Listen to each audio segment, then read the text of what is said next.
আজকে আমাদের ছোট্ট সোনামণি নিহামনির কানফুটো করানো হবে। এই জন্য আমরা সবাই মিলে একসাথে চলে যাব আজকে কানফুটো করতে। তো যাই হোক, হ্যালো এভরিওয়ান, আসসালামু আলাইকুম, welcome to my new channel. যারা যারা আমার চ্যানেলটি সাবস্ক্রাইব করেননি অবশ্যই করে দিবেন। তো এই যে দেখছেন সবাই মিলে আমরা চলে যাচ্ছি অটোতে করে কানফুটো করাবো এই জন্য। আর ভাবছিলাম যে নিহামনি বিরক্ত করবে না জ্বালাবে। তো ফাইনালি চলে আসলাম মার্কেটের মধ্যে।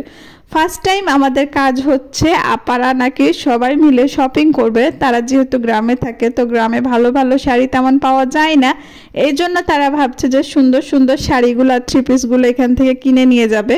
কারণ গ্রামে আসলে ভালো কালেকশন তেমন আনা হয় না, এই জন্য শহরে প্রায় অনেক সুন্দর সুন্দর কালেকশন পাওয়া যায়, এই জন্য প্রায় শহর থেকে শপিং করে নিয়ে যায় আপারা। তো এই যে দেখতেই পাচ্ছেন কত সুন্দর সুন্দর শাড়ি, এখানে জলপাইয়ের সাথে নীল কম্বিনেশন খুবই সুন্দর, আসলে ভালো লাগছে। মানে নীল শাড়িটা অনেক সুন্দর ছিল, এখানে ছিল আকাশি কালারের সাথে গোলাপি কালার, এই শাড়িটাও বেশ সুন্দর ছিল আমার কাছে। আবার গায়ে হলুদের এই শাড়িটা বেশ সুন্দর লাগে, হলুদের সাথে লাল, আকাশির সাথে লাল, সবুজের সাথে লাল, সবুজের সাথে লাল মানে কি বলবো, সবুজের সাথে যদি লাল হয় সেই শাড়ির কথা তো আর তুলনা করা যায় না অন্য শাড়ির সাথে। সবুজের সাথে লাল কম্বিনেশন আমার খুবই ভালো লাগে। দেন সব কেনাকাটা কমপ্লিট করে নিলাম, তারপর তো চলে আসলাম পলক বিউটি পার্লারে। আমার মামুনিটা জুতা খুলতে পারছিল না, এই জন্য ভাবি তাকে জুতাটা খুলে দিচ্ছিল।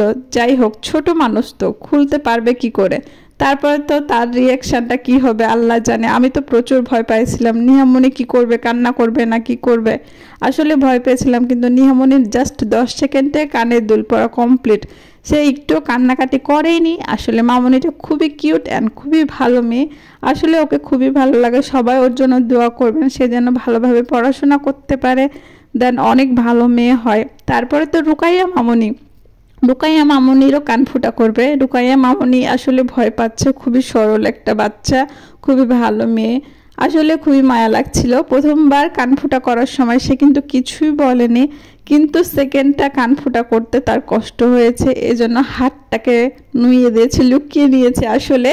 তো লুকিয়ে নেওয়ার পরে পুরোটা কান্নাই করে দিয়েছে। এরপরে তো তাকে মানে কান্না টান্না সব মুছিয়ে দিয়ে দেন কমপ্লিট হয়ে তারপরে চলে আসলাম আমরা বাইরে। এখানে দেখলাম একটা বিগ বাজারে কি পাওয়া যাচ্ছে। এরপরে বলছে যেহেতু আমরা মেয়ে মানুষ যাই একটু দেখে আসি কি শপিং করা যায়, এখানে কি কেনাকাটা পাওয়া যায়। অনেক সুন্দর সুন্দর কালেকশন ছিল আসলে, কিন্তু আমরা তেমনভাবে কিছু নিই নাই, যে অনেক দেরি হয়ে গেল, বাড়ি ফিরতে হবে আসলে।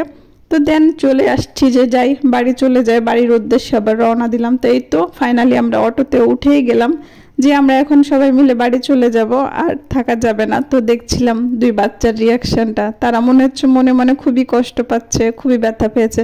তো ফাইনালি চলে এলাম বাড়ির সামনে অটো করে। এই তো দেখছেন। তো আজকের মতো এই পর্যন্ত, ভালো থাকবেন, সুস্থ থাকবেন, আল্লাহ হাফেজ, আসসালামু আলাইকুম।